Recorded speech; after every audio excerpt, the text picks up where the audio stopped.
All guests on ZASLOW Show 2.0 brought to us by the official beer of the program. You know we're talking Johnny Cuba, European roots, a Caribbean soul. Pick up a refreshing German lager in a can. You go to johnnycuba.us. You use the Johnny locator. You find the nearest location to you. I mean, how else do you think I would be sitting around tonight on the couch in the ZASLOW Mansion family room watching Monday Night Raw? I'm going to have an ice-cold Johnny Cuba in my hand. Make sure you always drink responsibly. And don't forget Johnny Cuba's mantra, stay tranquilo.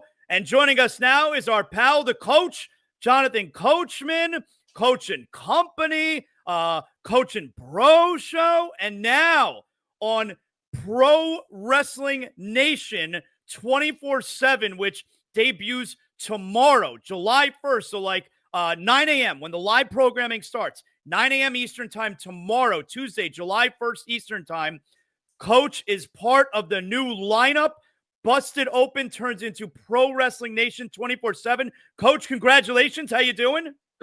Well, first of all, it's great to see you. You're my boy, and this is just awesome.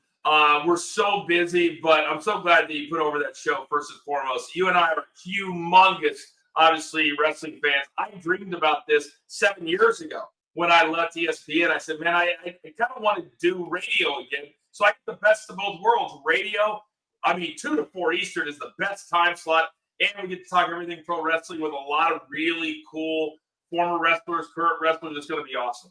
Okay, so for our wrestling fans here that listen to ZASLOW Show 2.0, Busted Open, it's the single greatest pro wrestling show there is out there. Yes. Just a tremendous job by Dave LaGreca all these years. I had the honor that I hosted it one time. I filled in this like 2 years ago after I was let go from terrestrial radio. Like 4 or 5 months later, they let me fill in one Saturday morning where I hosted with Tommy Dreamer, which was so fucking cool. So Busted Open, it's the greatest pro wrestling show there is. So that's still going to be every weekday, 9 a.m. to noon, hosted by Dave LaGreca. And then the rest of the day, what are we talking? Sam Roberts brings his program. I mean, does this guy ever not work? He's got his show at 6 a.m. every day, and then he's going to go right into that? He tried it big time. I'm going to throw it out there. We're starting a rivalry right now. He tried it big time. Originally, they talked to me about the noon to 2 time slot. And then he wanted the noon to 2. So you know me, I'm a team player Z. And so I said, I'll take the 2 to 4. So it's going to be not Sam wrestling. And then it's going to be off the ropes with the coach and whoever else from 2 to 4. And then Busted Open will re-air from 4 to 7 p.m. Eastern time. Then you move in to the Busted Open After Dark. The coolest part is, I fully expect you to be a part of this at some point. Because when you talk about high-level hosts, which you and I both are, that's what you need. If this is going to have credibility, which I've talked to the guys about, you got to have guys like us that are steering the ship so that all these big-time wrestlers that are coming in, all they have to do is give us their expertise. And that's all we're trying to do is be a good point guard. So I can't wait. I'm absolutely thrilled. And I'll tell you this. You and I both kind of left our jobs at the same time. I'm having more fun right now. And I fully expect to be a part of this channel until the end of my career, the next 30 years. That's how big I think this could be. And I'm thrilled to be a part of it. And I can't wait till you're a part of it. My pal Peter Rosenberg is going to be doing that time slot every Friday, bringing Cheap Heat. Yep. So Cheap Heat will be live on Fridays. And then the usual weekend programming, my pal Jonathan Hood, he does Sunday mornings. So, you're in a great spot. I told them back when I did the show, 2 years ago, whatever it was, I said, there's no reason that Busted Open shouldn't be all day. I specifically said to Eddie Borsili, the program director there, I said, there's, the flagship show, of course, which is hosted by Dave LaGreca. And then you have Busted Open middays, and you have Busted Open afternoon drive, and Busted Open late night. Like, that's literally what I said to him. And a couple of years later, they're finally able to get it done.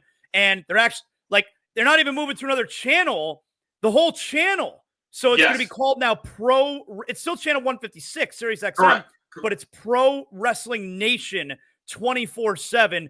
Very, very cool. So the other wrestlers who are on it, Mark Henry, you're going to have like a rotation, right? Mark Henry, Tommy Dreamer, Nick Nemeth, Bully Ray, Natalia Neidhart. Are any of them wrestlers who maybe you didn't work well with when you were at WWE? Are you on good terms with everybody? Yeah, except for Bully Ray. I mean, he put me through a table like 1,000 times. So me and him still have some issues. But that was kind of the first thing that Eddie asked us. And the coolest part of this, Z, and you and I go back so far when it comes to wrestling, is what it shows to me is that the sports world as serious understands the power of pro wrestling.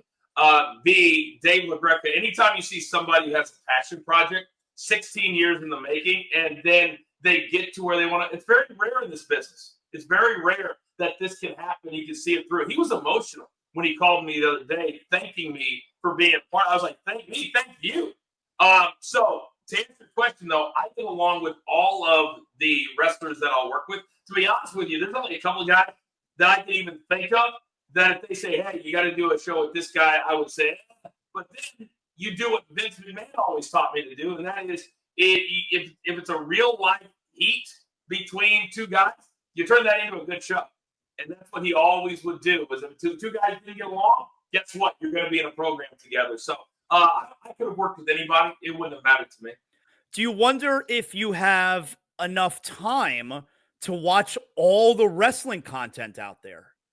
That's a good question. One of the beauties when we do Coach and Bro is we talk about the bigger topics of wrestling. I think sometimes when I watch shows that just break down segment by segment, I can watch that, I know that, but the credibility that I individually have, Z, and all of the years, almost 15 years in the WWE, I realized I got to use that expertise. I got to use that experience, and other shows can break down that. So to me, that's how I'm going to approach Off the Ropes, is we're going to be talking about the bigger issues. For example, women wrestling in Saudi Arabia. That's a fascinating topic right now. When you've got the reason Cody Rhodes not just won, but what does that mean for SummerSlam?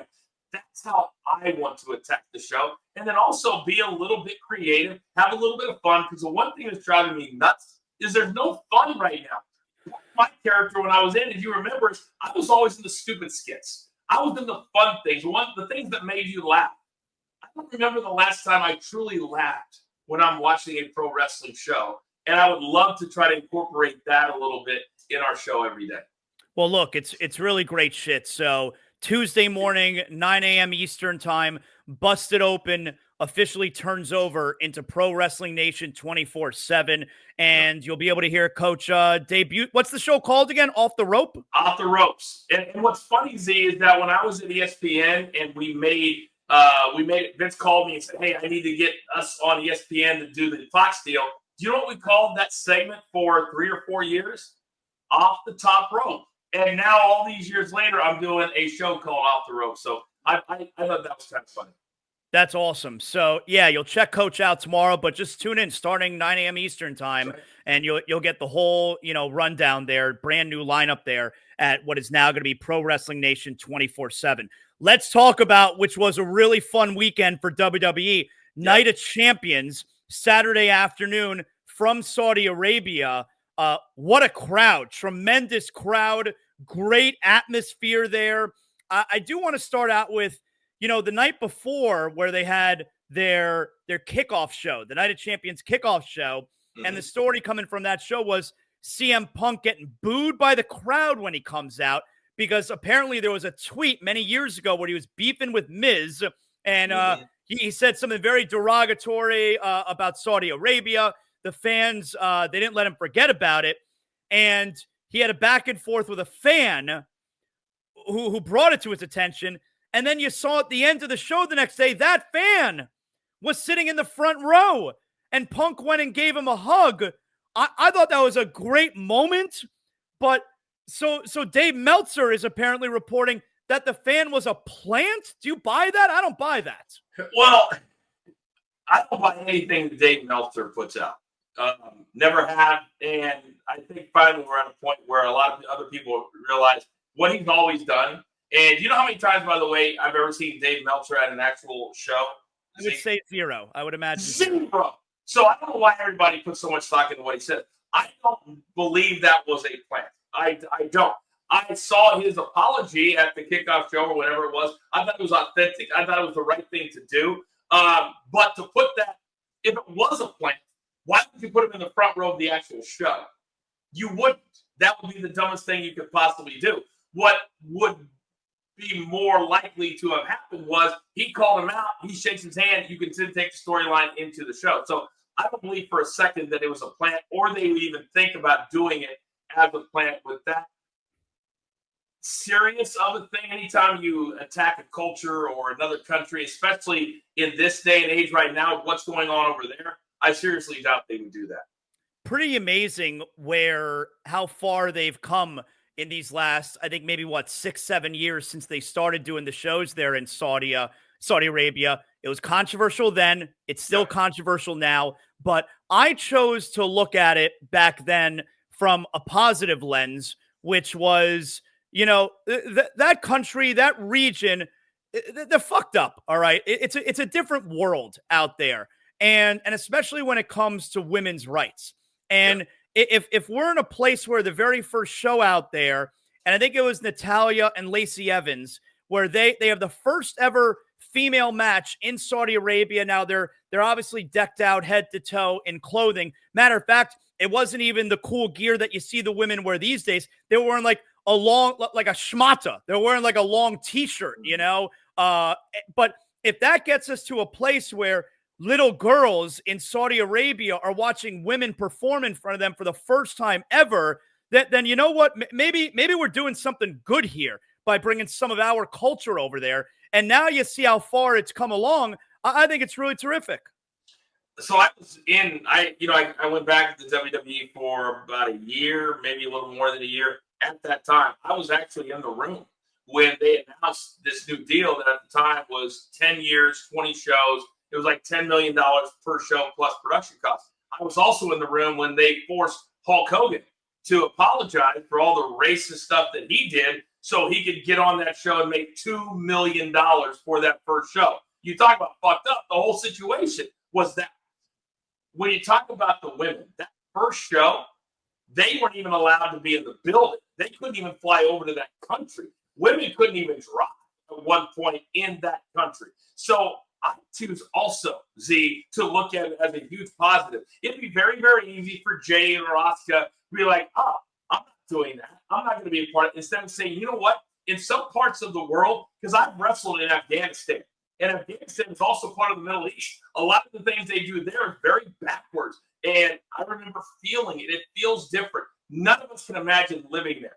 And so if you have an opportunity, I thought you said it great, to bring a little of our culture over there for a place that, let's be honest, they want to be a destination. That's why they're spending billions on wrestling, on F1, on golf, all of that. They want people to want to come to Saudi Arabia. To do that, see, everybody, men and women, have got to be able to move around freely without thinking about what they're wearing or what they're doing. We're a long way away from that, but at least we're starting to head in the right direction. I thought the main event was a lot of fun with Cena retaining over Punk. I mean, obviously, there was a lot of schlock, the last couple of minutes, but I thought the finish was fun as hell. It made me laugh. I was into it. What did you make of the main event? I was very much into it. I want to give a shout out first and foremost. Years ago, when I was I hurt my back, so I needed to lose a bunch of weight. And so I got into running. And my running partner around the inside of the arenas was Charles Robinson. And Charles Robinson took a bump of all Incredible. He's one of the all-time great dudes. People remember, older people. He used to be the little Ric Flair back in the day. That was fun. That's what we talk about, fun. He was a little Ric Flair. So if I could stop you for 1 second, at a house show a few years ago, me and my boys are sitting almost front row, but we're sitting on the aisle, okay, at the entrance. And during one of the breaks, as Charles Robinson is walking back, my sons love that I did this. I just yelled, I go, "Keep up the great work, little Nate." And he turned over and he turned to me. He gave me a thumbs up. My boys love that. Oh, man. And he loves that. He loves when people call him Little Nate. Like, it's one of his favorite things because he's just one of the all-time great guys. You got to have 7-hole hitters, right? And in the WWE, Charles Robinson is a 7-hole hitter. But I thought the Sraj was good. I think when you do shows like that, you knew who was going to win. They weren't going to have CM Punk win the Universal Championship in Saudi Arabia. So what do? You got to be creative to where the finish doesn't matter as much as the journey to get there. And I really thought that with the referees down, with Seth Rollins, is he going to? Is he not going to? When are we going to get the fourth person? They continue to push, though, Penta down our throats, and I just don't see him as a main event player. They can try to put him in there, but him against Bron Breakker, I just don't think it's going to be something that the fans really buy into. But you're starting to see how they mix together this whole pot of big stars and how we're going to get to SummerSlam. But here's the other thing, Z. They need to start getting a little bit more creative with some of these storylines so there's not the obvious, well, this guy's going to win and this guy's going to lose, because then for a lot of fans, it takes away that believability in every single match and the storylines. And for those reasons, they need to get a little bit more creative, in my opinion. I'll tell you, I like the direction we're headed in for SummerSlam. I love that the King and Queen of the Ring winners get to be championship contenders for SummerSlam. I love that. They started that last year. So Cody is going to face Cena for the title at SummerSlam. And I think we're headed toward a double turn. We're seeing signs of it. I think we saw signs of Cena in the main event reverting back to babyface, where he didn't want to hit Punk with the belt. All right. That's babyface stuff. Yes, it is. Cody Rhodes, in his match with Orton, was showing heel tendencies, where Randy Orton hurt his back early in the match, and Rhodes was working that back, working the injury throughout the match. That's heel shit right there. I think we're headed toward a possible double turn at SummerSlam. I think you're spot on. And for anybody watching this show, listen to what Z talks about. There's a way you watch wrestling. There's a way that you have to move as a babyface. There's a way that you can move as a heel. You can't punch somebody straight in the face as a babyface. You can do that as a heel. So there's a lot of little things, little nuances. And I will say this, that Cody did, I don't know if you saw it, an interview at Fanatics Fest with KX, where he talked about he could be coming to the end of his babyface run in the next year to two. I think it could be in the next month to two, because I predicted all along that Cena would turn face again at SummerSlam, and the next 4 months would be winning the crowd back and then having that last match December 13th in Boston. I think we're on point for that. Where I think there's been stuff thrown into the works is originally Rock was going to be a part of this. Why we have not seen nor heard from him, I've got my theories on that. Travis Scott, from everything I'm hearing, is falling out of favor with the WWE executives and Triple H because he doesn't want to train. He was supposed to be a part of this main event. It was supposed to be a tag match or a 6-man tag.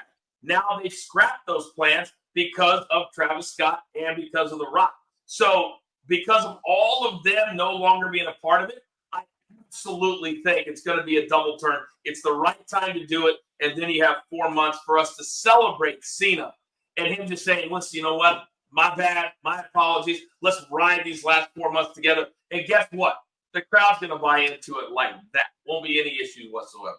Lastly for you here, Coach, give me a reason why I shouldn't hate Goldberg returning to fight Gunther. Man, you can't do it. I hate everything about it. I hate that they're making it for the World Heavyweight Championship. I hate, everybody says, well, the obvious thing is Goldberg wins and then Seth cashes in. Well, that kills Gunther. If you have Gunther lose a 58-year-old dude who once beat me up, you know that's a reach. And if you allow, and I know Goldberg's ego. Goldberg, even at 58, when he walks in, he's going to want to say, let me do this, let me do this, let me do this.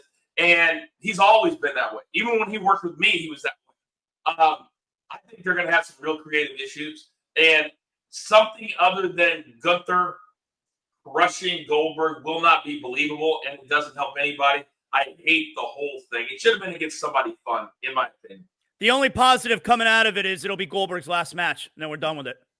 That's the only positive. That's it. These guys in their retirement matches and all this, he asked for it. I was at 4 of Ric Flair's 8 last matches. I called the last one that was supposed to be 2008 in Orlando. So this is something you can't get away from. But Z, I'm with you. Goldberg, this stuff has got to stop putting them against the current superstars. It doesn't help anybody. Coach, tell everybody. We already told everybody about Pro Wrestling Nation 24/7, which starts tomorrow. but PFL. Let everybody know what else you got going on. Go ahead. Yeah, we have so much going on. Coaching company every single day on the Stadium Network. Coach and Bro now Wednesday nights on the Stadium Network with Vince Russo, the greatest wrestling writer ever. PFL, I'm a big part of that, Z. We're going to have an executive hybrid talent. We're going to have 3 big finals nights in our PFL World Tournament, August 1st, the 15th, and the 21st in Atlantic City, in Charlotte, and then down in your neck of the woods, Hollywood, Florida. 8 different champions will be crowned and a $500,000 prize at the end of the rainbow. I've never been busier. I still have a PGA Tour event I got to call in the FedEx Cup playoffs. So we're busy. But Z, you and I both know when you're busy in this business, in this day and age, you never turn anything down. And I won't. And I love working with you, love being around you, love being on your show. I love this so freaking much. Thanks, Coach. Appreciate you, man. And I don't need to wish you best of luck with the new show. It's really great stuff, man. Thank Pro you. wrestling fans, they eat it all up. Really good catching up with you. My man.